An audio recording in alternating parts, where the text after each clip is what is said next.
Hey, it's Tucker Carlson. You often hear people say the news is full of lies, but most of the time that's not exactly right. Much of what you see on television or read in the New York Times is in fact true in the literal sense. It could pass one of the media's own fact checks. Lawyers would be willing to sign off on it. In fact, they may have. But that doesn't make it true. It's not true. At the most basic level, the news you consume is a lie of the stealthiest and most insidious kind. Facts have been withheld on purpose, along with proportion and perspective.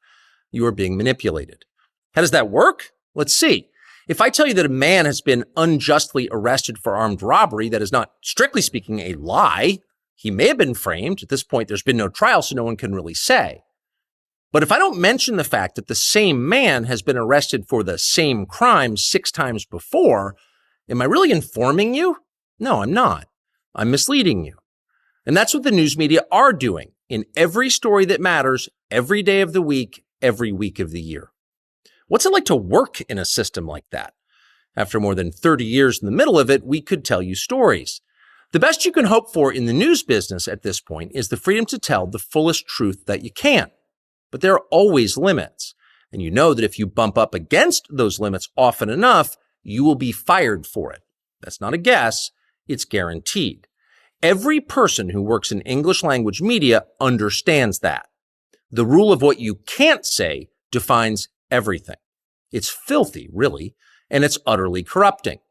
You can't have a free society if people aren't allowed to say what they think is true. Speech is the fundamental prerequisite for democracy.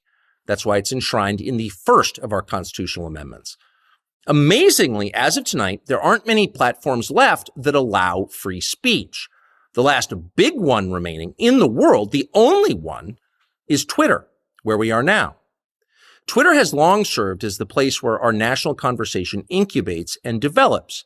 Twitter is not a partisan site. Everybody's allowed here, and we think that's a good thing.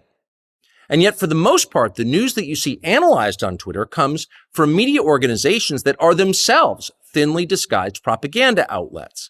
You see it on cable news, you talk about it on Twitter. The result may feel like a debate, but actually the gatekeepers are still in charge. We think that's a bad system. We know exactly how it works, and we're sick of it. Starting soon, we'll be bringing a new version of the show we've been doing for the last 6.5 years to Twitter. We'll be bringing some other things too, which we'll tell you about.